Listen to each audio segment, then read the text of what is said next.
Di sini Allah Subhanahu wa taala memulakan surah Al-Buruj ini dengan sumpahnya was-samaa'i dzatil buruj, demi langit yang memiliki al-buruj. Sebagian ahli tafsir mengatakan bahwa al-buruj itu artinya al-qusur. Qusur itu artinya istana-istana. Artinya demi langit yang mempunyai istana-istana. Maksud istana-istana di sini artinya surga, karena surga itu letaknya di atas langit.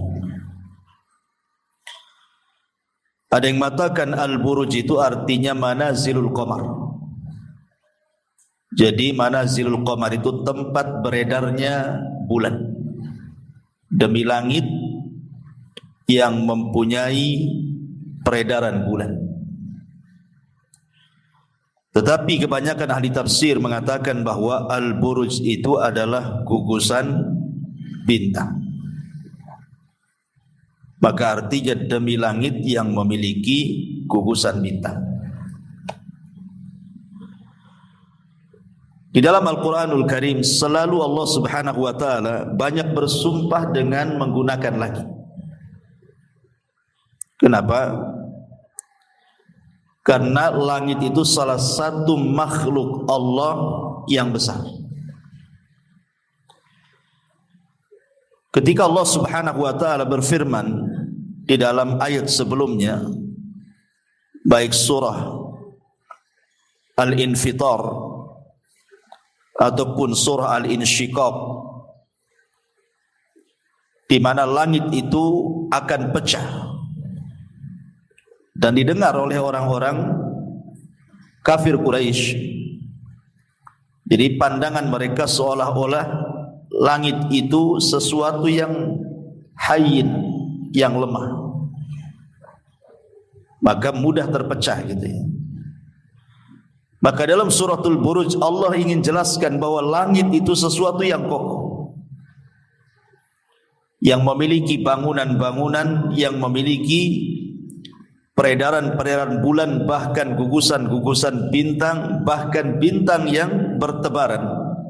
Itu saja bisa pecah apabila Allah berkehendak. Makanya Allah Subhanahu wa taala ingin menjelaskan keagungan langit, satu di antara makhluk Allah yang sangat kokoh dan besar. Dan begitulah adat Al-Quran.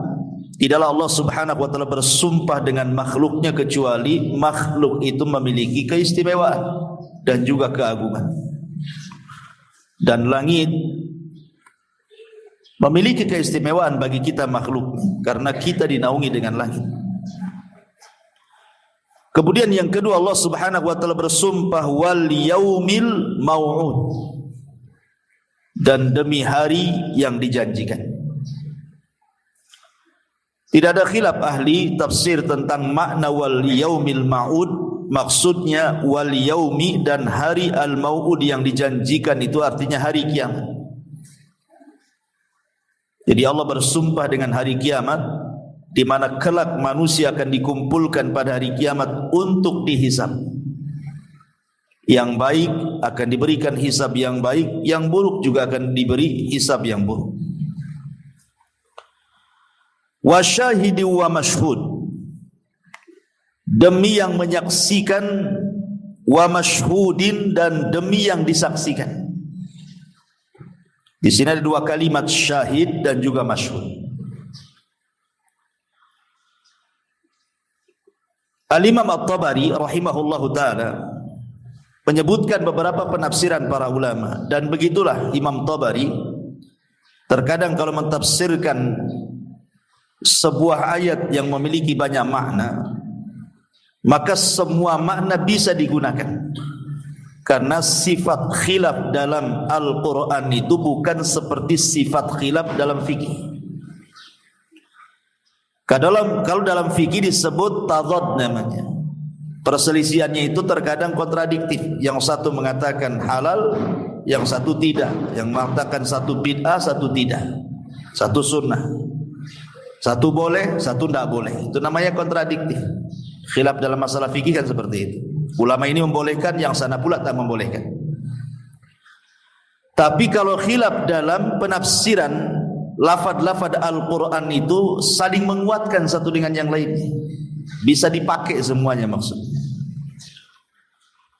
Jadi kalimat syahid ini ada dua makna. Pertama, makna syahid itu artinya hadir. Makanya ada istilah fulan syahidal ma'rakah. Si fulan menyaksikan perang, artinya hadir dalam peperangan. Dia ikut berperang di situ. Jadi badannya ada di lokasi. Tapi ada juga yang mengatakan syahid itu maknanya artinya memberikan persaksian. Seperti di persidangan, kemudian hakim meminta saksi untuk dihadirkan supaya bisa menjadi saksi kepada orang yang sudah ditersangkakan. Itu disebut syahid juga. Syahid di pengadilan. Bagi pendapat yang pertama, kalau yang dimaksud syahid di sini artinya hadir di sebuah tempat dan menyaksikan, maka maksud di syahid ini ada beberapa penafsiran. Pertama, maksud syahid di sini artinya manusia. Wa mashhud artinya hari Jumat. Jadi mereka hadir, manusia itu berkumpul di hari Jumat. Penafsiran yang kedua, syahid di sini artinya jemaah haji. Dan mashhud ini ada yang mengatakan hari nahar, hari penyembelihan kurban, ada juga mengatakan hari Arafah. Jadi manusia yang menyaksikan hadir pada hari Arafah yang sedang haji, ataupun manusia yang sedang haji yang hadir di Yaumin Nahr. Pokoknya seputar haji. Ada juga yang mengatakan syahid di sini artinya orang yang berkumpul hadir saat salat Id. Masyhud itu artinya salat Id. Jadi orang-orang yang hadir pada salat Id. Jadi di sini Allah Subhanahu wa taala bersumpah dengan jemaah haji yang hadir di padang Arafah atau jemaah haji yang hadir di Yaum An-Nahr, hari penyembelihan, ataupun jemaah yang hadir di hari Jumat, atau jemaah yang hadir saat salat Id, atau sebagian ulama juga mengatakan syahid di sini artinya manusia yang akan berkumpul, wal mashhud itu artinya hari kiamat. Jadi manusia akan hadir semuanya di hadapan Allah pada hari kiamat. Ini satu penafsiran. Kalau yang dimaksud syahid di sini artinya hadir, ada orangnya di situ.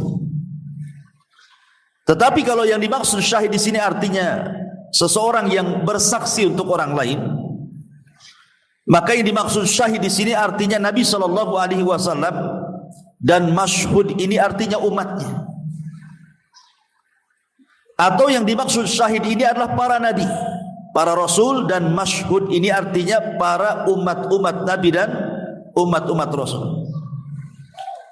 Atau yang mengatakan syahid di sini artinya umat Islam, dan mashhud itu artinya umat-umat sebelum Islam. Jadi umat Islam akan menjadi saksi bagi umat-umat sebelum Islam, seperti yang diriwayatkan dalam sebuah hadis tentang Nuh alaihi salatu wassalam nanti pada hari kiamat akan dipanggil di hadapan Allah, dan umatnya pun akan dipanggil di hadapan Allah.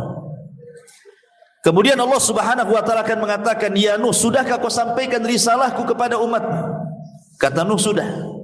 Maka Allah mengatakan kepada umatnya, "Betul, Nuh sudah menyampaikan risalahku kepada kalian." Kata umatnya, "Kadzaban, Nuh sudah berdusta, belum ada dia menyampaikan sesuatu." Kemudian Allah mengatakan, "Ya Nuh, lihat umatmu tidak ada yang mengatakan kau sudah menyampaikan. Adakah kau saksi?" Maka berdirilah umat Islam, umat Nabi SAW, dan mengatakan, "Kami semua menjadi saksi bagimu, wahai Nuh." Maka Allah mengatakan, "Bagaimana kalian bisa jadi saksi? Bukankah zaman kalian dengan zaman Nuh itu berbeda? Kau tidak menyaksikan bagaimana Nuh berdakwah?" Maka umat Nabi SAW yang beriman mengatakan, "Ya, karena yang menyampaikan Nuh risalahnya kepada umatmu, kepada umatnya itu adalah kamu sendiri." Maksudnya Allah sendiri dalam Al-Quran. Karena kita umat Islam membaca Al-Quran. Dan dalam Al-Quran dijelaskan bagaimana Nuh berdakwah kepada umat, bagaimana Lut, bagaimana Syuaib, bagaimana Saleh, dan begitu seterusnya. Jadi kita menyaksikan, menjadi saksi bagi Nuh itu, walaupun kita tidak hadir di lokasi, tetapi kita membenarkan Nuh karena dia seorang nabi. Tidak mungkin dia berdusta. Dan Allah menghabarkan dalam Al-Quran bahwa Nuh sudah menyampaikan risalahnya. Karena seorang nabi tidak mungkin berdusta. Sama seperti Rasul di zaman Rasul itu, Rasul ada transaksi jual beli kuda. Rasul melakukan transaksi jual beli kuda. Akhirnya tawar, dapatlah harga sekian. Kata Nabi SAW, kalau begitu besok datangkan kudamu dan saya akan berikan uang kuda. Setelah besok, rupanya orang ini mengingkari kalau dia pernah melakukan akad dengan Nabi. Kata orang ini, kata Nabi SAW, mana kudamu? Bukankah kita sudah akad kemarin? Kata orang ini, enggak, aku enggak pernah akad dengan kamu. Karena maunya dia merubah harga. Ya, maunya naikkan harganya. Kata Rasulullah, kemarin kita sudah akad. Kata orang ini, belum. Sudah belum. Akhirnya ada seorang sahabat namanya Huzaimah ibn Thabit radhiyallahu anhu. Huzaimah ibn Thabit. Kata Huzaimah, iya, Rasul SAW sudah melakukan akad denganmu, kata. Rasul melirik Huzaimah, ya Huzaimah, kenapa kau jadi saksi? Bukankah kemarin kau tidak ada? Engkau jadi saksi untuk apa? Kemarin kan kau enggak menyaksikan akadku. Kata Huzaimah ibn Thabit, ya, karena tidak mungkin seorang nabi berdusta. Buat apa berdusta urusan kuda, katanya. Maka Nabi SAW akhirnya melihat kecerdasan Huzaimah, menjadikan persaksian satu orang menjadi dua orang di Huzaimah. Tapi lihat bagaimana Huzaimah mengatakan kepada Rasulullah, aku siap jadi saksi. Kata Rasul, loh, kemarin kan kau tidak hadir. Iya, walaupun tidak hadir, saya yakin engkau tidak mungkin dusta. Kau seorang nabi. Itu maksudnya. Jadi walaupun umat Islam tidak menyaksikan di zaman Nuh alaihi salatu wassalam bagaimana Nuh menyampaikan atau tidak menyampaikan, kita yakin Nuh menyampaikan. Maka syahid di sini artinya kaum muslimin, umat Islam, dan masyhud itu artinya umat-umat sebelum Islam. Atau syahid dan masyhud ini ditafsirkan ayat setelahnya. Maksudnya orang yang menyaksikan itu artinya orang yang menyaksikan penyiksaan. Dan masyhud itu orang yang disiksa.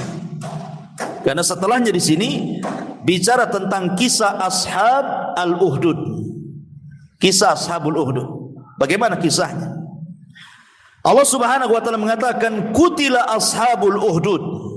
Binasalah orang-orang yang membuat parit-parit api. An-nari dzatil waqud, yang berapi, yang mempunyai kayu-kayu bakar. Idhum 'alaiha qu'ud, ketika mereka duduk-duduk di sekitarnya. Wa hum 'ala ma yaf'aluna bil mu'minina syuhud, sedangkan mereka menyaksikan apa yang mereka perbuat terhadap orang-orang yang beriman. Wa ma naqamu minhum illa an yu'minu billahil azizil hamid, dan mereka menyiksa orang-orang yang beriman itu hanya karena mereka beriman kepada Allah yang maha perkasa, lagi maha terpuji. Alladzi lahu mulkus samawati wal ar wallahu ala kulli syai'in syahid, yang memiliki kerajaan langit dan bumi, dan Allah maha menyaksikan segala sesuatu. Taib. Jadi kisah Ashabul Uhdud ini banyak versi. Saya akan sebutkan 4 kisah tentang Ashabul Uhdud sesuai dengan tartib zamani dan tartib makani, tartib waktu dan tartib tempat. Pertama, Ashabul Uhdud terjadi di Irak. Terjadi di mana? Di Irak. Di masa satu raja yang menguasai dunia dan kafir yang bernama Namrud. Ketika itu ada seorang nabi, termasuk Abul Anbiya, bapaknya para nabi. Siapa? Nabi Ibrahim alaihi salatu wassalam. Ketika Ibrahim menghancurkan patung-patung Namrud, maka Namrud menyalakan api yang sangat besar. Kemudian Ibrahim pun dilempar ke dalam api itu. Ini juga kisah Ashabul Ukhdud namanya. Orang-orang yang dibakar dengan parit api. Kemudian kisah yang kedua terjadi di Mesir. Kapan itu? Ketika Mesir dikuasai oleh Firaun. Ketika salah satu penggalan kisah Firaun itu, istrinya Firaun yang bernama Asya bintu Muzahim itu kan beriman kepada anak angkatnya Nabi Musa alaihi salatu wassalam dengan agama yang dibawa Musa. Kemudian keimanannya merembet kepada tukang sisirnya namanya Masyitoh. Lah ketika Masyitoh ini menyisir salah satu putri anak Fir'aun ini, jatuh pula sisirnya. Kemudian ketika mau ngambil sisir itu, Masyitoh mengatakan Bismillah dengan menyebut nama Allah. Anak putri Fir'aun bertanya, siapa yang dimaksud Allah itu? Kenapa kau sebut-sebut? Apakah Allah itu Tuhan? Maksudnya bapakku Fir'aun? Karena kan Fir'aun ngaku Tuhan. Kata Masyitoh, bukan. Allah itu Tuhanku, Tuhanmu, dan Tuhan bapakmu. Marah anak putri Fir'aun, akhirnya melapor sama bapaknya Fir'aun. Maka kemudian Masyitoh pun disuruh murtad, suruh mengakui ketuhanannya, tapi tidak mau. Akhirnya disediakan penggorengan dari api yang sangat besar, diletakkan minyak yang sangat banyak. Kemudian satu persatu anaknya Masyitoh ini dilempar di situ, agar Masyitoh itu kasihan dan mau murtad. Rupanya Masyitoh itu luar biasa. Dia istiqomahnya ketika memegang tauhid tidak tergemingkan. Masalahnya kan anak-anaknya tidak salah, tapi dilempar oleh Fir'aun ke dalam periuk api itu. Sampai ketika ada anak kecil yang terakhir ya, anak bayi yang mau dilempar, Masyitoh agak kasihan, hampir dia goyah imannya. Tiba-tiba bayinya kemudian bicara dan mengatakan, lemparkan saja wahai ibunda, karena engkau di atas kebenaran. Akhirnya Masyitoh pun dilemparkan ke dalam tengku api. Ini kisah yang kedua. Kisah yang ketiga terjadi di Persia. Terjadi di Persia, ada seorang raja di Persia itu. Dia berzina dengan anak putrinya. Kemudian hamil dan punya anak. Raja ini, raja Persia ini, dia berzina dengan salah satu putrinya, kemudian hamil dan punya anak. Karena takut terbongkar aibnya, otomatis kan malu. Akhirnya kemudian sang raja ini meminta seluruh para padri, para pendeta-pendeta itu untuk menghalalkan pernikahan antar mahram. Jadi raja ini akan menikahi putrinya sendiri dengan meminta fatwa kepada para rahib agar pernikahannya disahkan. Otomatis para rahib tidak maulah. Ya. Dipaksa tidak mau juga, dipaksa tidak mau juga. Akhirnya raja marah. Maka raja akhirnya membuat parit api, dimasukkan semua rahib ke situ. Setelah peristiwa ini akhirnya di Persia menjadi sebuah adat istiadat bolehnya menikah dengan mahramnya, karena ada contoh dari rajanya. Makanya saat Yaman dikuasai kaum muslimin, kemudian Persia di Yaman terusir juga ke Persia sana, dan di zaman Umar juga Persia ditaklukkan. Maka Umar mengirim surat kepada orang-orang Persia untuk dihentikan kawin dengan mahram. Ya. Ini juga kisah Ashabul Ukhdud yang ketiga. Dan ini kejadiannya antara Nabi Musa dan Nabi Isa. Kemudian kisah yang ketiga, yang keempat, ini yang paling masyhur, dan ini yang kita akan bicarakan di sini. Kisah tentang seorang raja yang berada di Najran. Di Yaman itu ada sebuah daerah namanya Najran. Penduduknya semua beragama Nasrani. Tapi rajanya agamanya Yahudi. Jadi rajanya Yahudi, penduduknya pula Nasrani. Nama rajanya Dzu-Nuwas. Dzu-Nuwas itu rajanya, masyarakatnya disebut Najran, beragama Nasrani. Lah Dzu-Nuwas ini punya tukang sihir. Sebutkan dalam riwayat itu dia punya tukang sihir. Yang tukang sihir ini tidak bisa lepas dari sang raja. Jadi karena Dzunwas mengaku Tuhan, dia selalu melakukan keanehan-keanehan di luar batas nalar manusia, padahal yang membuat keanehan itu tukang sihirnya, supaya percaya masyarakatnya bahwa Dzunwas itu Tuhan. Akhirnya kemudian tukang sihir ini sudah merasa tua dan merasa bahwa ajalnya sudah dekat. Maka dia meminta kepada sang raja untuk dicarikan anak muda untuk diturunkan ilmu sihirnya, supaya ilmu yang ia miliki tetap langgeng dan bisa menjadi penjaga raja. Akhirnya sama sang raja dicarikanlah anak muda. Dapatlah anak muda cerdas. Maka belajarlah anak muda ini ke tukang sihir tadi. Tapi Allah Subhanahu wa ta'ala takdirkan dari rumah dia perjalanannya ke tukang sihir itu, rupanya di tengah-tengah itu ada gereja. Kan di zaman itu kan agamanya Nasrani, Islam belum ada. Dan agama yang paling benar ya Nasrani waktu itu. Akhirnya kemudian penasaran anak muda ini, itu tempat apa? Masuklah dia ke gereja itu. Rupanya dia mendengarkan wejangan-wejangan, nasihat-nasihat dari seorang pendeta. Tertarik pula dia, akhirnya duduk di situ. Kemudian belajar kepada sang pendeta tadi. Ya. Lah kemudian lambat laun sering telatlah dia ke tukang sihir itu. Karena belajar dulu tempat pendeta, baru kemudian ke tukang sihir. Marah tukang sihir karena selalu telat datang. Suka dipukul sama tukang sihir. Akhirnya kemudian waktunya dilamakan sama tukang sihir belajarnya, sehingga kalau dia pulang telat pula dia ke rumahnya, dimarahi pula sama orang tuanya, terkadang dipukul juga. Serba salah ini anak muda ini. Ngadulah dia kepada pendeta. Maka sang pendeta kemudian memberikan semacam trik gini saja.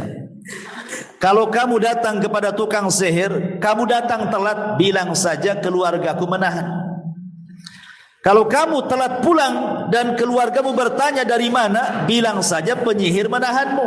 Masih ada pelajaran tambahan ekstrakurikuler, umpamanya kan. Jadi kan aman kamu ini. Jadi sang pendeta ini mengajari tauriah namanya. Akhirnya begitulah anak muda ini kalau telat ke tukang sihir, dia bilang ditahan keluarganya. Kalau dia telat pulang, kemudian ngomong sama keluarganya, ditahan tukang sihir. Ada pelajaran lain gitu. Jadi terus berjalan seperti itu, padahal dia sedang belajar kepada sang rahib. Sampai suatu ketika, kalau sudah lama gitu ya, akhirnya dia lebih cenderung kepada apa yang diajarkan sang rahib itu dibandingkan apa yang diajarkan tukang sihir kepadanya. Jadi ada peristiwa di sebuah tempat itu, sebuah kampung, ada hewan buas yang selalu mengganggu masyarakat situ. Lah ketika anak muda lewat di desa itu, dia berpikir ini saatnya membuktikan ajaran pendeta dan ajaran tukang sihir. Ketika melihat binatang buas yang selalu mengganggu orang itu, dia mengambil batu dan mengatakan, ya Allah, tunjukkan jalan kepadaku. Kalau memang ajaran sang pendeta itu lebih benar dibandingkan ajaran penyihir itu, tolong bunuh hewan itu. Dia melempar tanpa mantra. Kalau sihir kan pakai mantra, ini nggak pakai mantra. Akhirnya dilempar, mati. Berarti dia yakin bahwa apa yang diajarkan sang pendeta itu lebih benar. Oh, nggak pakai mantra, cuma Bismillah saja mati itu. Ya. Dari situlah dia tidak mau lagi kemudian belajar kepada tukang sihir, dan dia fokus belajar kepada pendeta. Kata pendeta, sungguh engkau sudah menguasai jauh lebih banyak daripada yang aku kuasai. Sekarang pergilah kau dakwahkan apa yang aku ajarkan, tapi saran saya jangan pernah menyebut-nyebut namaku. Kalau ditanya kau belajar dari mana, tidak tahu. Akhirnya anak muda ini mulai berdakwah karena sudah punya ilmu dari sang pendeta. Rupanya Allah berikan karomah dia. Karomahnya apa? Dia mampu mengobati macam-macam penyakit. Penyakit apa saja bisa diobati, termasuk orang buta bisa disembuhkan dia. Jadi dia menggunakan wasilah perobatan itu untuk berdakwah. Harusnya seperti itu. Kalau kita ini punya profesi tertentu, gunakan untuk dakwah gitu ya. Kalau Anda seorang dokter, sambil ngobati itu dakwah juga gitu maksudnya. Kalau seorang pedagang ya ada yang beli, dakwah juga. Gunakan profesi apapun untuk berdakwah. Karena anak muda ini menggunakan profesi perobatan untuk mengajak manusia ke dalam tauhid. Dan mengajarkan bahwa yang mengobati kamu bukan saya, Allah. Berimanlah kau kepada Allah. Sampai suatu ketika raja ini punya teman baik dia, penasehatnya. Orangnya buta, sudah tua. Mendengar bahwa anak-anak muda itu bisa menyembuhkan, akhirnya dicari, ketemu.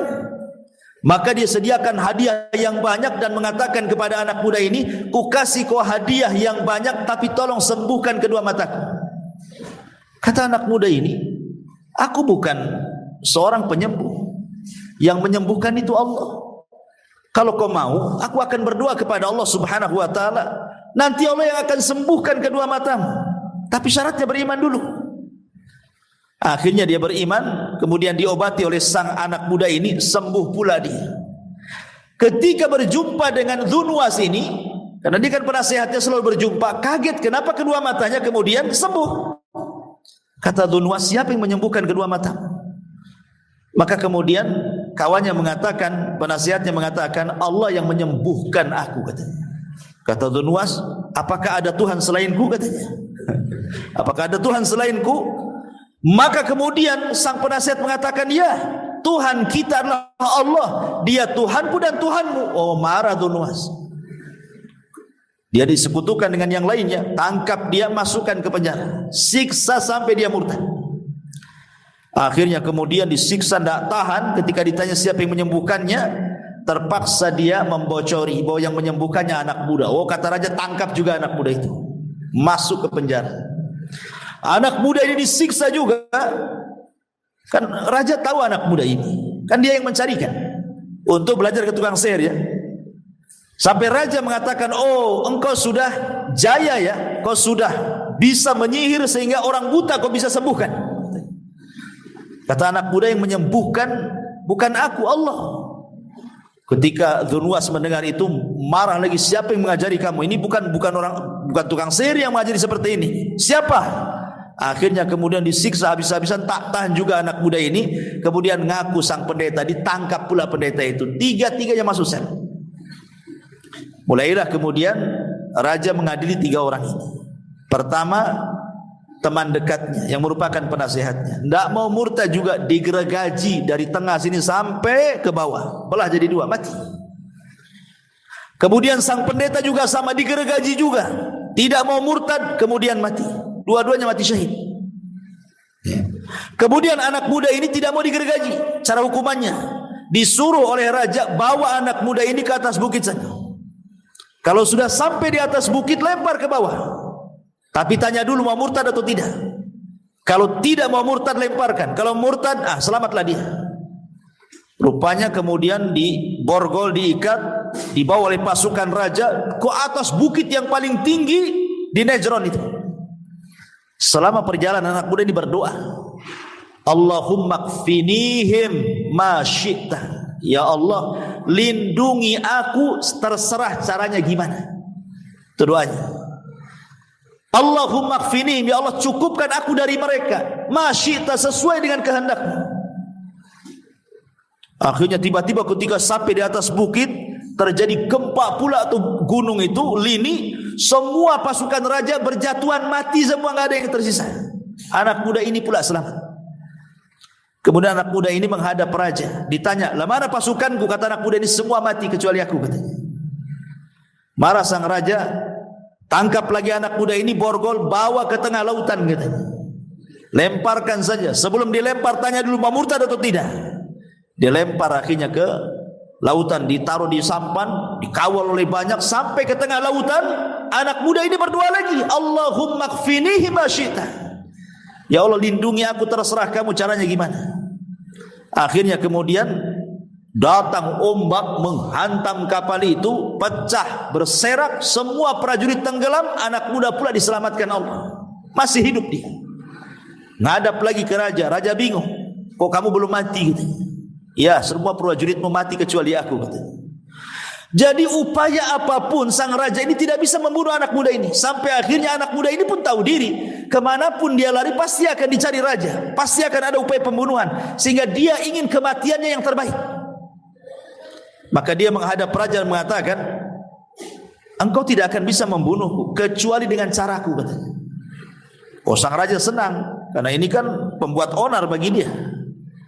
Bagaimana caranya? Cepat kasih tahu biar cepat dibunuh, katanya. Dia mengatakan, kumpulkan manusia di tanah lapang, ikat aku di tiang gantungan, aku akan kasih 1 anak panah, kau sediakan busurnya. Hanya dengan anak panahku kau bisa membunuhku, katanya. Tapi bukan hanya sekedar anak panah, ketika kau lesatkan anak panah itu, jangan lupa mengucapkan Bismillahirrabbilghulam, dengan menyebut nama Rabb, Tuhannya anak muda itu. Maka kalau engkau menyebut kalimat ini, kau lesatkan panah, tepatkan di pelipis mataku, maka aku akan mati. Oh, dengan senang hati raja, karena ini disangka sudah buat onar betul di kerajaannya. Kumpulkan manusia, sampai Ibnu Katsir menyebutkan dalam kitab Bidayah wan Nihayah itu 20.000 manusia kumpul tuh, warga Najran. 20.000 warga Najran dikumpulkan sang raja di tanah lapang. Sebagian orang-orang yang hadir itu kan ada yang beriman juga, yang diobati kemudian beriman gitu ya, hadir juga di situ. Jadi ketika betul-betul anak muda itu digantung di tiang gantungan, kemudian dikasih 1 anak panah, sang raja sudah menyediakan busurnya, kemudian dia siap narik pelatuknya, dia pun tak lupa mengucapkan Bismillahirrabbilghulam dengan kencangnya. Kedengaranlah sama orang-orang itu. Orang-orang pun bingung, kenapa sang raja menyebut Tuhannya anak muda itu, sementara dia ngaku Tuhan? Secara otomatis batal ketuhanannya.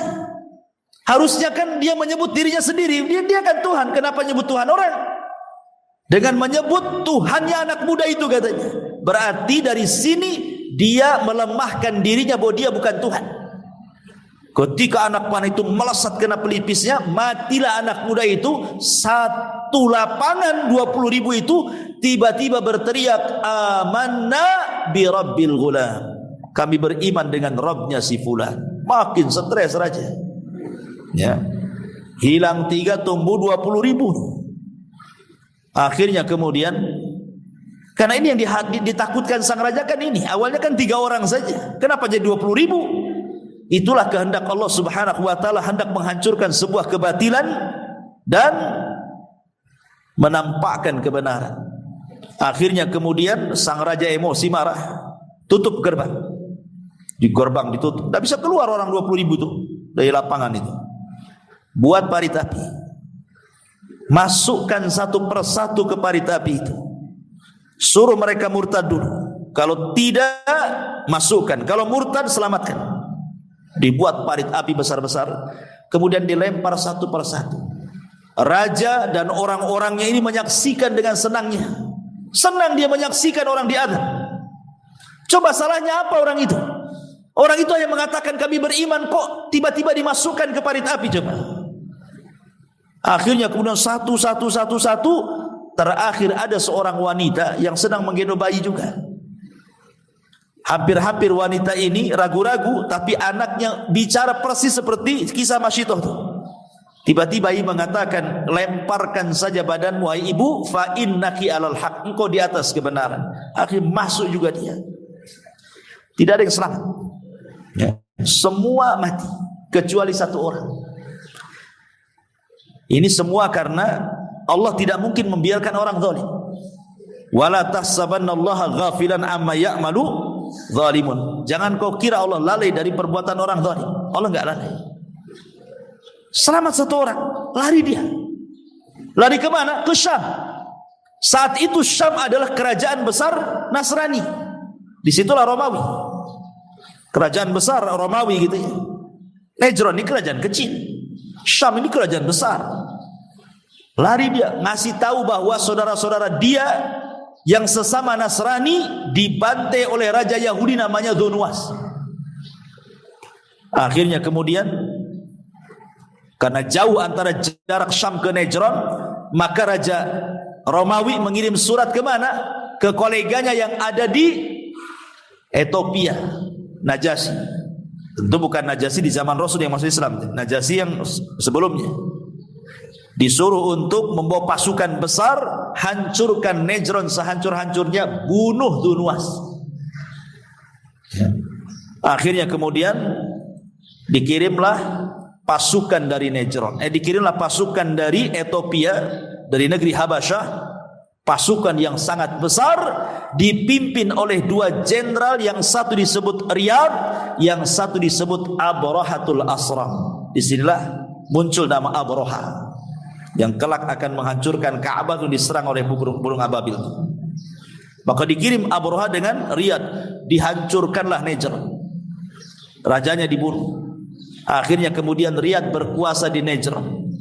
Kemudian Riyad dibunuh Abraha, padahal sesama jenderal itu. Maka Abraha yang menguasai Nejron, yang kemudian menguasai Yaman. Ya. Dan itu ceritanya nyambung ke Ashabul Fil. Tapi di sini adalah bagaimana ketika kemudian orang-orang yang beriman kepada anak muda itu dilempar satu-satu ke parit api itu. Dengan senang hatinya kemudian sang raja duduk di singgasananya dengan menteri-menterinya sambil tertawa melihat orang dilempar satu-satu ke api itu. Tuh lihat sadisnya orang itu. Salahnya apa orang-orang itu? Mereka diundang, suruh menyaksikan, kemudian mengucapkan amanna bi rabbil gulam, kami hanya beriman dengan Rabbnya si fulan. Habis itu kemudian mereka dilempar ke dalam api. Apa salah mereka coba? Begitulah kebengisan orang-orang Persia, orang-orang kafir kala itu, Raja Dunwas. Baik, kita akan cocokkan dengan ayat. Allah Subhanahu wa taala berfirman, "Qutila ashabul ukhdud." Qutila itu artinya dilaknat. Dilaknat orang-orang yang membuat parit, yaitu para pembesar Nejron yang ada di Yaman. An-nari dzatil waqud. Yang berapi, yang mempunyai kayu bakar, artinya dalam parit itu penuh dengan kayu, kemudian dibakar sampai membumbung apinya ke langit. Sambil idhum alaiha qu'ud. Ketika mereka duduk di sekitarnya. Ada dua penafsiran siapa yang duduk di sini. Ada yang mengatakan yang duduk itu adalah orang-orang Nejron yang 20 itu diikat kaki dan tangannya supaya jangan lari. Kemudian dilempar ke dalam api. Ada juga yang mengatakan yang dimaksud ketika mereka duduk di sekitarnya, artinya raja dan orang-orangnya yang sedang duduk menyaksikan orang yang beriman yang sedang dilemparkan ke dalam api. Wa hum ala ma yaf'aluna bil mu'minina syuhud. Sedangkan mereka menyaksikan apa yang mereka perbuat terhadap orang-orang yang beriman. Puas mereka melakukan itu. Wa ma naqamu minhum illa an yu'minu billahil azizil hamid. Dan mereka menyiksa orang-orang yang beriman itu hanya karena mereka beriman kepada Allah Subhanahu wa taala yang Maha Perkasa lagi Maha Terpuji. Alladzi lahu mulkus samawati wal ard wallahu ala kulli syai'in syahid, yaitu yang memiliki kerajaan langit dan bumi, dan Allah Maha menyaksikan segala sesuatu, siapapun yang ada di bumi ini. Mau melakukan jahat Allah tahu, yang mau melakukan baik pun Allah tahu. Ma'asyiral muslimat yang dimuliakan Allah Azza wa Jalla. Faedahnya di sini. Apakah Ashabul Ukhdud ini akan berhenti sampai kisah Raja Dunwas di Nejron? Ataukah akan selalu ada sampai hari ini?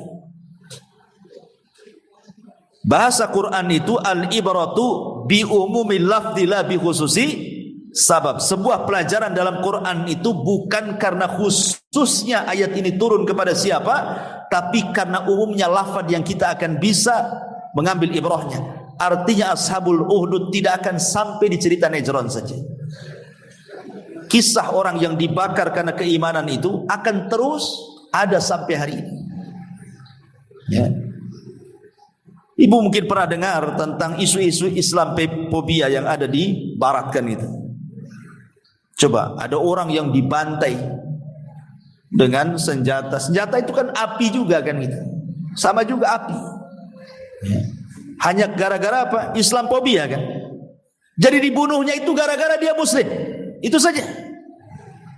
Dibantainya itu gara-gara dia muslim. Ya. Dan itu banyak di mana-mana tempat. Ibu pernah dengar Di mana tuh yang di Thailand itu kan? Di mana tuh? Yang ya kan? Sampai akhirnya diusir tuh dari tempatnya kan itu. Sampai naik kapal, sampai tenggelam di kapal itu. Salah apa coba mereka? Salahnya cuma satu, karena mereka muslim. Itu saja. Karena mereka muslim itulah maka dibuat isu Islamophobia itu. Sehingga banyak orang yang kemudian karena melihat perkembangan Islam yang cepat gitu ya, yang luar biasa di negeri-negeri Eropa sana, akhirnya ada orang-orang yang tidak suka. Akhirnya mereka membuat teror akhirnya, baik dengan cara membunuh dan begitu seterusnya. Jadi Ashabul Uhud itu akan senantiasa ada itu. Bahkan yang mungkin tensinya lebih rendah lagi lah. Seperti ada orang-orang yang herannya terkadang permusuhan itu bukan di luar Islam saja, sesama orang Islam juga dimusuhi itu. Gara-gara apa? Gara-gara ingin melaksanakan syarat Islam. Contoh ibu bercadar dimusuhi, kan gitu. Ngapain itu cadar itu? Ada orang laki-laki cingkrangan dimusuhi. Apa salahnya cingkrang itu? Emang cingkrangnya nyakiti orang? Emang cadar ibu nyakiti orang? Ibu dandanan syar'i, emang tetangga disakiti ibu? Kan tidak. Salah ibu apa? Cuma pakai pakaian, pakai burda, pakai ini. Kan gak nyakiti orang lain kalau ibu gibah orang. Kalau nyakiti orang dengan lisannya, ini kan hanya pakaian saja. Lah pakaian ini nyakiti siapa? Nggak nyakiti siapa pakaian ini? Kenapa pula gara-gara pakaian kemudian dihina kan begitu? Jadi orang-orang yang tidak suka dengan Islam itu, dengan syarat Islam itu pasti akan terus ada. Bukan hanya terbatas Ashabul Uhud saja. Ya, sampai kiamat permusuhan antara hak dan yang batil itu tidak akan berhenti.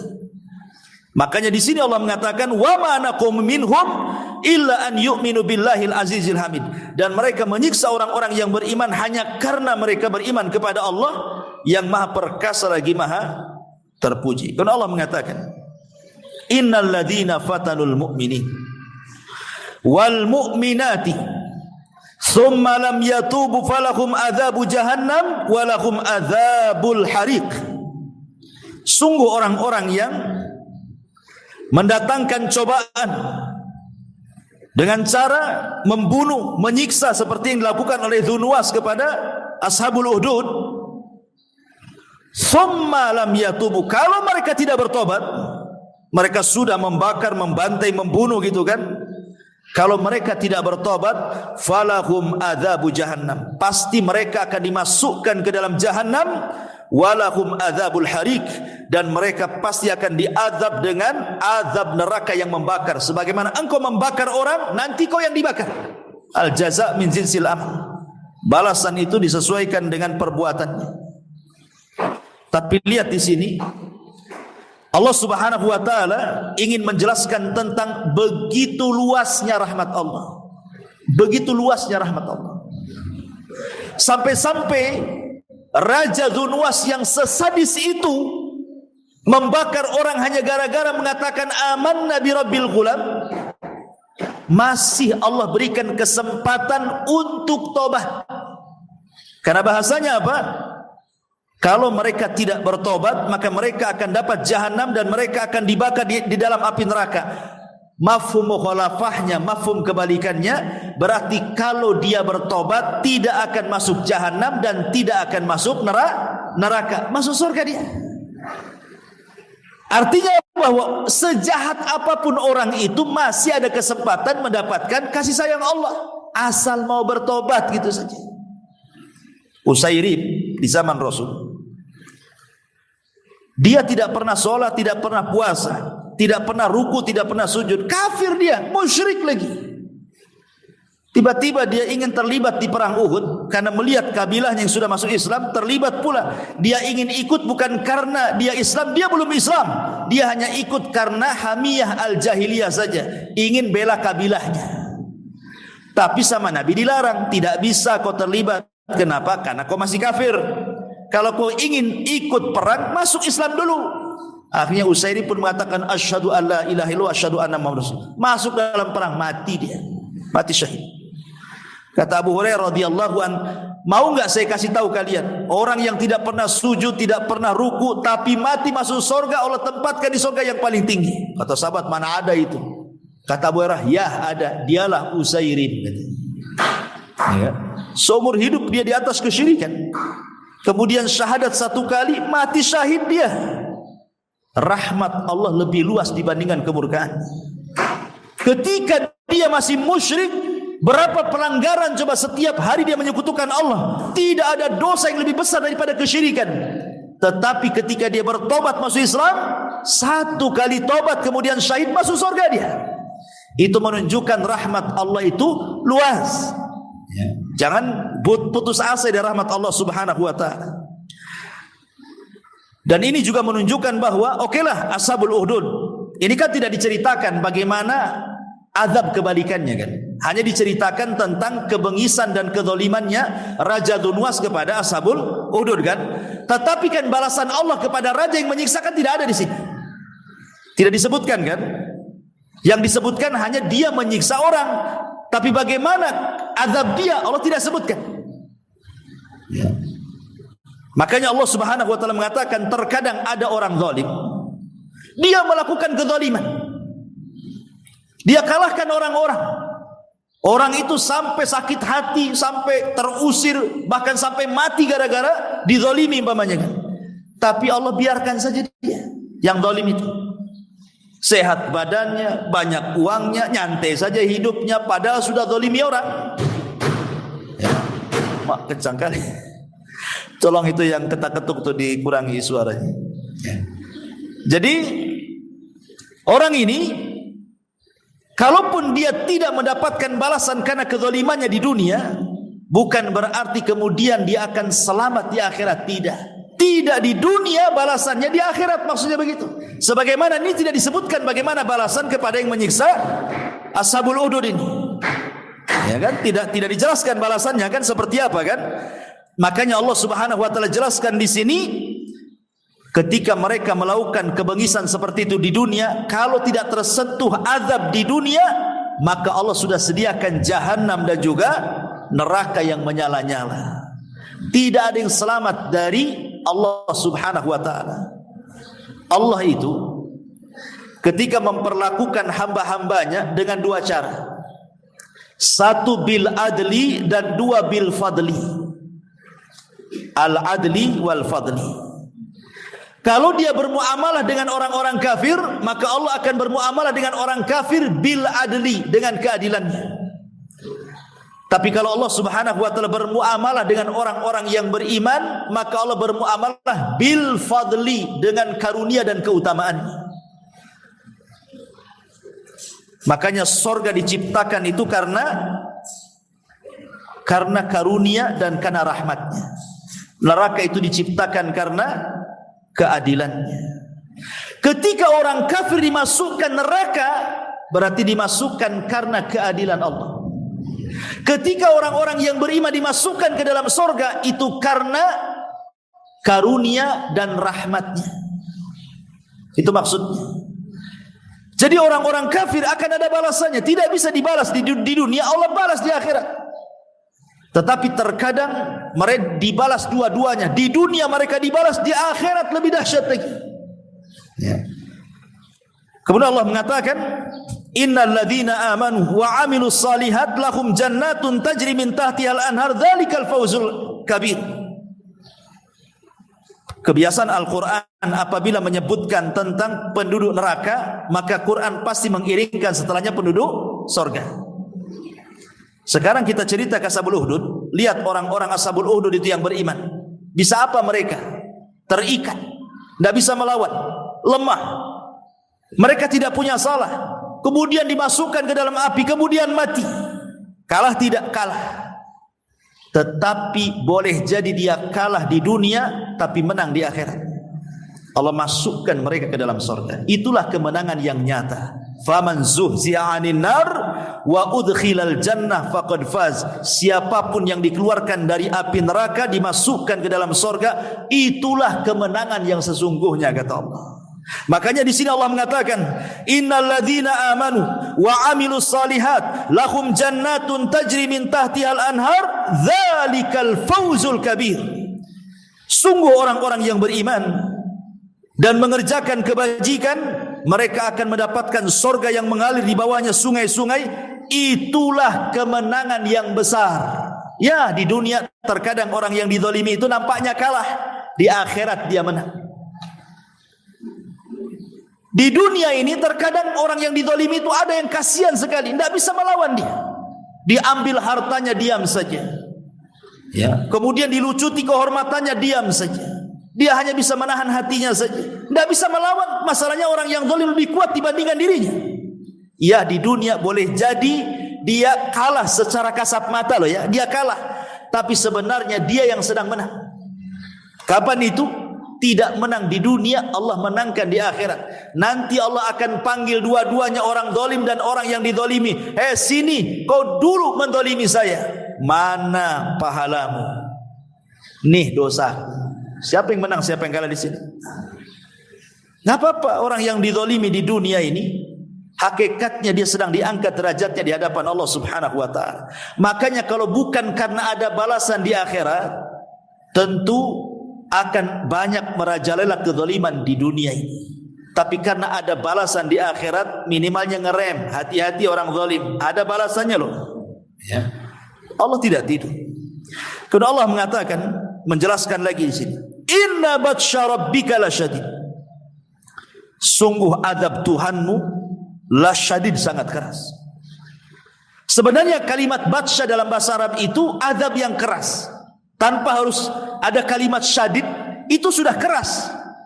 Jadi batsyu itu siksa yang keras artinya. Ditambah dengan syadid, makin keras gitu maksudnya. Kenapa Allah Subhanahu wa taala sampai mentaukidkan dengan kalimat syadid? Supaya menanamkan perasaan takut kepada kita. Ingat, balasan Allah itu sangat keras sekali, bukan main-main. Ya, supaya ditanamkan rasa takut kepada kita. Innahu huwa yubdi'u wa yu'id. Sesungguhnya dialah yang memulai penciptaan makhluk dari sesungguhnya dialah yang memulai penciptaan makhluk dan dia pula yang kelak akan menghidupkannya. Ingat bahwa kalian di dunia boleh, silahkan kalian berbuat zalim, tapi kalian akan dimatikan dan kelak akan dibangkitkan. Di situ ada hisab, kata Allah. Ya. Atau sebagian ahli tafsir mengatakan bahwa innahu yubdi wa yu'id itu artinya, dan sungguh dia memulai pengazaban. Nanti kalau sudah diazab, maka akan dikembalikan kepada semula dan diazab lagi. Seperti surah Nisa Allah mengatakan, kullama nadijat juluduhum badalnahum juludan ghairaha liyadzuqul adzab. Setiap kulit mereka dikelupaskan oleh Allah, Allah ganti dengan kulit yang baru, dikelupaskan lagi, Allah ganti dengan yang baru sampai mereka merasakan adzab. Itu makna yubdi'u wa yu'id. Sebagian ahli tafsir mengatakan seperti itu.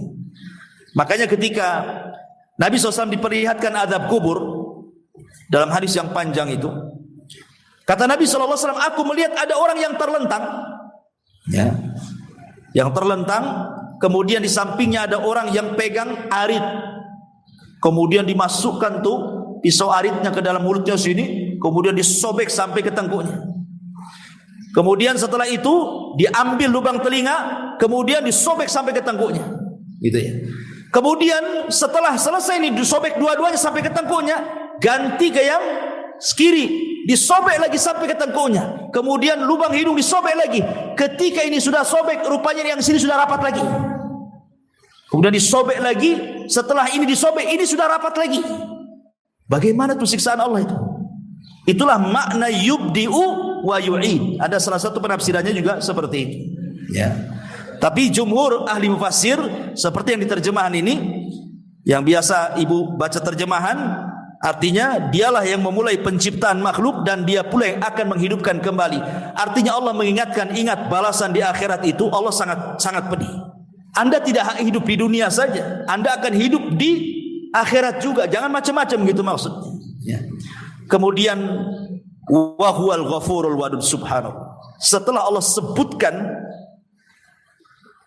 bagaimana siksaan Allah yang sangat pedih, Rupanya Allah pun masih memberikan kesempatan untuk bertobat.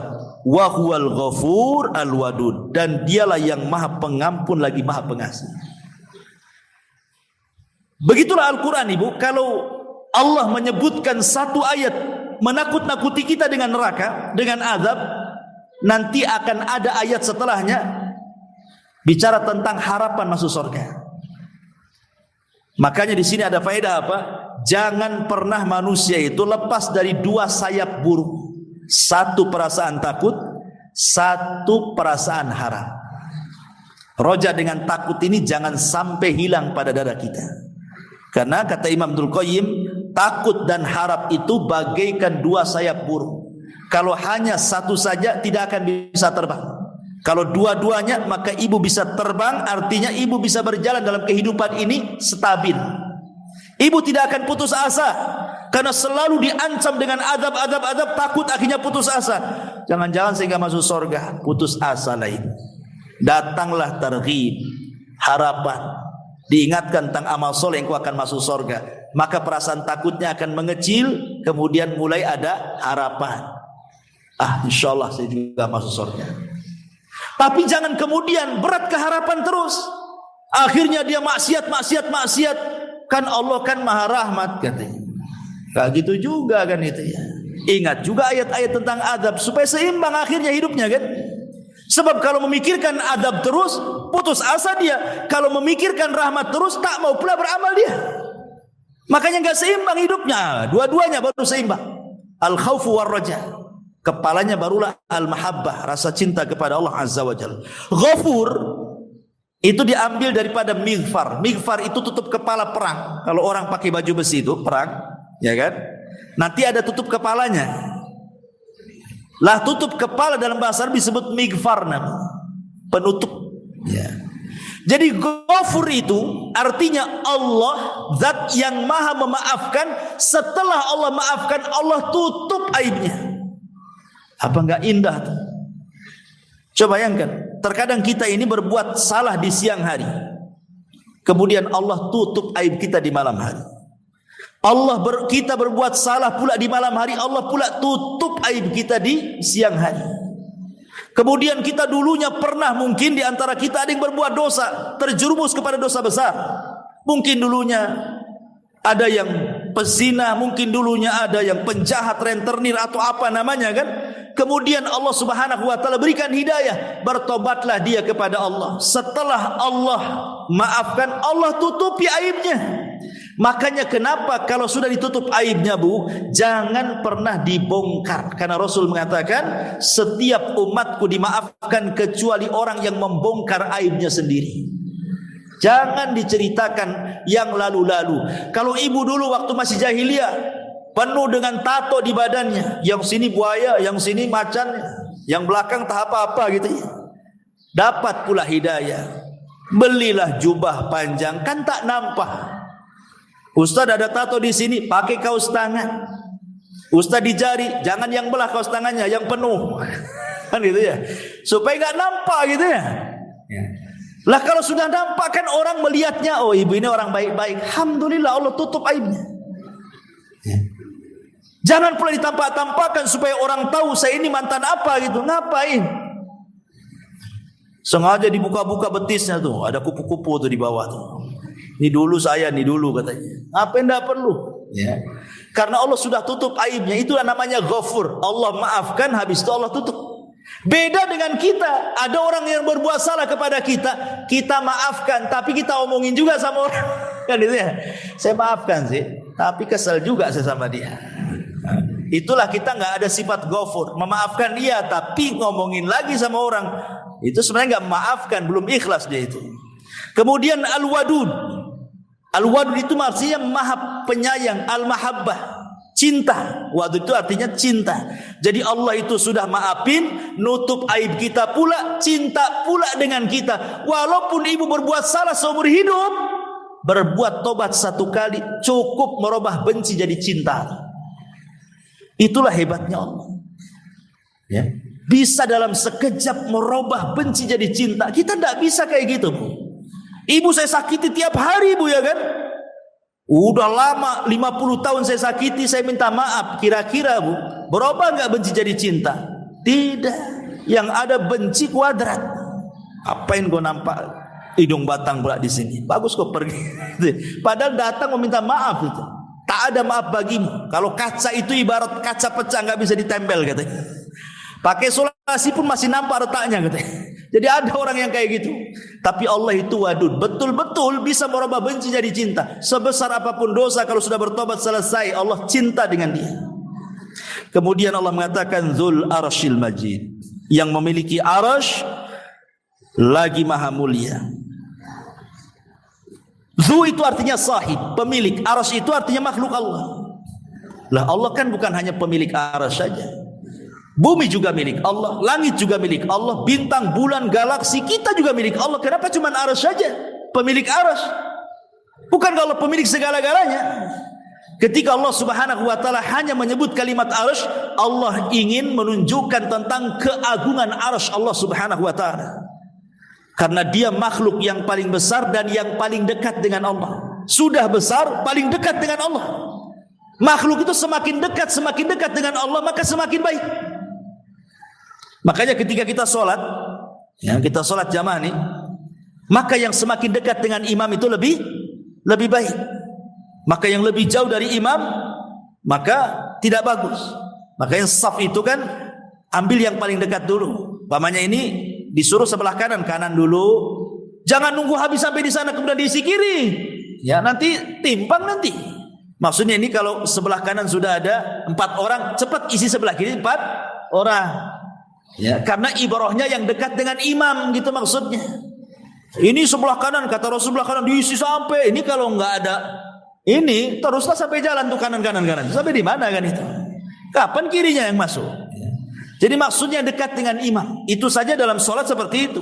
Walillah matsalul a'la. Tentu bagi Allah permisalan yang jauh lebih agung lagi, yang lebih dekat dengan Allah. Makanya malaikat amaratul arsy itu kan dekat dengan Allah. Mereka lebih agung dibandingkan malaikat-malaikat yang di bawahnya.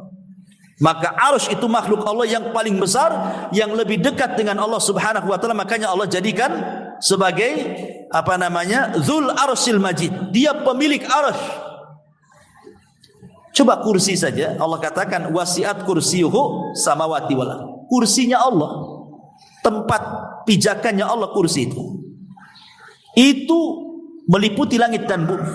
Jadi kalau saya ibaratkan ibu ke padang pasir, ya, padang pasir itu sama dengan memandang laut loh. Nggak ada kayaknya kalau kita di padang pasir itu kayak tak ada celah lagi. Semua padang pasir kayak lautan aja. Mana ujungnya nggak nampak itu padang pasir. Sama dengan kita di tengah lautan. Ketika kita nengok itu mana ujungnya pulau pun tak nampak. Begitulah orang di padang pasir. Kemudian ibu punya cincin nih, ambil cincin letakkanlah di padang pasir. Kata Nabi, cincin itu langit dan buminya, itulah padang pasir itu kursinya. Kemudian ketika Rasul menyebutkan perbandingan arsy dengan kursi, sama juga. Ibu di padang pasir letakkan cincin, itulah kursinya, arsy itulah padang pasirnya. Gimana yang menciptakannya? Allahu Akbar. Tentu Allah jauh lebih besar dibandingkan makhluknya. Dzul Arsy Al-Majid, yang maha mulia. Fa'alun lima yurid. Maha kuasa berbuat sekehendaknya. Ingat, Allah itu berbuat sekehendaknya. Apa yang kita kehendaki, kalau Allah tidak berkehendak, tidak terjadi. Apa yang Allah mau, walaupun kita tidak mau, tetap terjadi. Yang Allah kehendaki pasti terjadi, yang Allah tidak kehendaki tidak akan terjadi. Kemauan manusia, betapa kerasnya pun orang bekerja, terkadang tidak terjadi cita-citanya. Padahal dia sudah keras itu, bekerja keras. Saya punya target, 1 tahun sudah harus punya mobil, punya rumah. Kerjanya panting tulang dia. Kepala di bawah, kaki di atas, semana jalannya. Ya. Keringat bercucuran, nggak kenal siang malam. Rupanya meleset, ngontrak lagi. Terkadang kemauan manusia itu hanya kemauan saja. Terkadang ada sisi lemahnya, tidak bisa dicapai keinginannya. Tapi kalau Allah punya mau, Bu, fa'alun lima yurid. Pasti Allah kun fayakun. Mau sekarang, kun fayakun. Itulah bedanya Allah dengan kita. Kita ini punya cita-cita sesuatu terkadang terhalang karena sakit. Adalah mungkin umahat itu pengenlah gabung gitu ngaji di sini gitu ya. Tapi karena stroke tak bisa dia melangkahkan kaki, otaknya aja di sini, badannya di rumah. Ya. Itu karena sakit atau mungkin karena penghalang-penghalang yang lain, pengen ngaji suaminya tak boleh. Ya. Pengen begini kata suaminya tak boleh, atau mungkin pengen ngaji suami boleh, anak-anaknya pula rewel. Ada saja alasannya kan, halangan-halangan manusia itu. Tapi Allah tidak ada yang menghalangi dia. Kalau dia menghendaki sesuatu, kun fayakun. Idza aradallahu syai'an fa innahu yaqulu kun fayakun. Kalau Allah menghendaki sesuatu, Allah tinggal katakan kun fayakun. Jadi maka jadi. Itulah makna fa'alu lima yurid. Dia Allah bisa berkehendak dengan siapapun, dengan apapun. Maka jangan pernah macam-macam. Allah bisa mengadab sesuka hati dia atau masukkan ke surga suka hati dia. Hal ataka hadithul jun Fir'auna wa Thamud. Sudahkah sampai kepadamu berita tentang bala tentara penentang para nabi itu wahai Muhammad? Di sini namanya istifham asy-syauq namanya. Syauq itu kerinduan. Jadi Allah Subhanahu wa taala hendak memberikan pertanyaan yang bentuknya itu merindukan jawabannya. Tahu enggak engkau Muhammad, bala tentara dihancurkan itu, yang mereka menentang para nabinya, seolah-olah Allah ingin menghibur nabi karena disakiti oleh orang-orang Quraisy gitu. Dan memang orang-orang kafir memang begitu tabiatnya. Mereka menyakiti para nabi. Maka Rasulullah ingin menghibur Nabi SAW bahwa nanti para penentang-penentang itu ada masanya mereka hancur. Kemudian Allah contohkan kepada Rasul Fir'aun dan Thamud. Kenapa Fir'aun dan Thamud? Karena Fir'aun itu bercerita tentang Bani Israel. Kalau Thamud bercerita tentang bangsa Arab. Ya. Fir'aun itu kan berhadapan dengan nabi yang paling masyhur dari nabi-nabi Bani Israel. Sementara kaum Thamud itu tinggal di Yaman. Nabi yang diutusnya siapa? Nabi Soleh. Itu cerita bagi orang Arab. Seolah-olah Allah ingin mencontohkan kepada orang kafir Quraisy dan ingin mencontohkan kepada orang-orang Yahudi Madinah. Kan musuh Rasul kan dua tuh, Yahudi Madinah dan orang-orang kafir Quraisy kan. Makanya dicontohkan Fir'aun untuk ahli kitab Yahudi dan Nasrani, Tsamud untuk orang Arab. Karena orang Arab di zaman itu paham cerita Tsamud dan ahli kitab paham cerita Fir'aun. Makanya Allah kasih dua contoh dari Bani Israel dan contoh dari Arab. Tenang saja, lihat si Fir'aun, Allah hancurkan gara-gara menentang Nabi Musa. Lihat Tsamud, Allah hancurkan gara-gara menentang Nabi Soleh. Maka kelak orang-orang yang menentangmu kurang lebih saja, seolah-olah Allah ingin katakan seperti ini. Ini kan Nabi akhirnya semangat lagi kan itu. Ibu juga kalau ngasih nasihat itu jangan ngedonkan orang, kasih nasihat. Cemana ya saya ngaji Quran tidak bisa. Tenang, nanti bisa gitu ya. Ya, gimana saya? Ya memanglah usia udah lanjut, cemana mau cerdas. Malas dia belajar kan. Kasih semangat ya, supaya orang makin belajar. Balil ladzina kafaru fi takdzib. Memang orang kafir selalu mendustakan. Artinya dari dulu sejak zaman kafirnya Nuh, ya, orang-orang kaumnya Nabi Nuh sampai kaum Nabi Saleh, kaum Nabi Hud, Nabi Syuaib sampai kaum Musa, sampai kafirnya di zaman Rasulullah, semua sama, mereka suka mendustakan para nabi. Jangan seolah-olah Allah ingin mengatakan biasa itu wahai Muhammad. Ya. Kalau mereka orang-orang Quraisy mendustakanmu, sebelum-sebelumnya juga mendustakan. Kamu sabar saja. Ya. Makanya sekarang kan lagi viral tuh, lagi ada gempa di mana tuh di Cianjur. Kemudian lagi ada WhatsApp kemana-mana kan, nyebar di grup-grup. Ada kristenisasi macam-macam kan. Sampai disebutkan ada tenda ini dari Kristen ini, Kristen itu dan lain sebagainya. Kita orang beriman lo nggak heran. Kalau ada yang seperti itu tidak perlu kaget, tidak perlu risau. Kenapa? Karena Allah sudah ngomong dalam Al-Quran, wala tarda ankal yahudu walan nasara hatta tattabi'a millatahum. Lan di sini li ta'bidatnya selamanya. orang Yahudi dan Nasrani itu tidak akan redha sampai kita ikut mereka. Itu secara Quran sudah jelas. Jadi tidak perlu heran, tidak perlu heboh. Yang sekarang ini kenapa sampai dikuasai, itu pertanyaannya. Kenapa, kemana orang Islam? Ya. Maka jawabannya adalah itu karena dosa yang kita lakukan. Kenapa kemudian orang Islam di tengah-tengah mayoritas bisa dikuasai oleh minoritas? Itu karena dosa yang banyak kita lakukan. Coba kalau kita kemudian memperbaiki diri, akidah diperbaiki, ibadah diperbaiki, kemudian anak-anak kita dididik, nggak akan terjadi itu. Jadi kalau seandainya orang kafir menguasai umat Islam, itu kembali kepada kita karena kita banyak dosa, itu masalahnya. Kan Allah yang Rasul mengatakan bahwa nanti di akhir zaman itu, kata Rasul SAW, yushiku an tatada'a alaikum kama tatada'a al-akalatu ala qas'atiha. Al-akalatu ala qas'atiha. Hampir-hampir kalau dikepung dari semua arah oleh musuh-musuhmu, seperti nampan yang penuh dengan makanan dikerubung orang-orang lapar, katanya. Sahabat mengatakan, Rasul, apakah kami sedikit? Kenapa kami dikepung sama musuh-musuh? Kata Rasul, bal antum yauma idzin katsirun. Bahkan pada hari itu kalian banyak, katanya. Artinya macam mana minoritas bisa mengepung mayoritas gitu seolah-olah. Kemudian Rasul mengatakan, tapi banyaknya kalian seperti buih di lautan. Kenapa? Karena Allah sudah kuasakan kepada kalian penyakit wahan. Apa itu wahan? Hubbud dunya wa karahiyatul maut. Karena kalian terlalu cinta dunia, asik dengan maksiat, lupa mati bahwa akan ada hisab. Jadi kalau memang terjadi seperti, introspeksi lah kita. Kenapa kita heboh kan gitu ya? Itu kesalahan kita.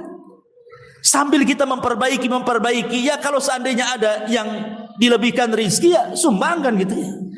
Tapi lebih daripada itu, pelajarannya adalah harusnya kita kuatkan iman. Ya. Karena itu semua karena kesalahan kita semuanya. Innallaha la yughayyiru ma biqaumin hatta yughayyiru ma bi anfusihim. Allah tidak akan merubah sebuah kaum sampai kita sendiri yang merubah. Ya. Kembalikan kepada akidah yang benar, ibadah yang benar. Insyaallah umat ini akan jaya. Wallahu min waraihim muhit. Padahal Allah mengepung dari belakang mereka. Artinya Allah itu akan mengawasi manusia. Siapapun tidak lepas dari pengawasan Allah Subhanahu wa taala. Bal huwa Qur'anun Majid fi lauhim mahfud. Bahkan yang didustakan oleh orang-orang kafir itu Al-Qur'an yang mulia, yang tersimpan dalam tempat yang terjaga lauhil mahfud. Tapi sayang, bukan kalau dulu orang kafir yang mendustakan Quran, sekarang orang yang beriman yang mendustakan Quran. Aneh. Dulu kan orang kafir yang mendustakan Quran kan? Sekarang orang-orang Islam pula mendustakan Quran. Katanya khamar minuman Nabi lah, katanya. Siapa tuh yang ngomong tuh khamar minuman Nabi?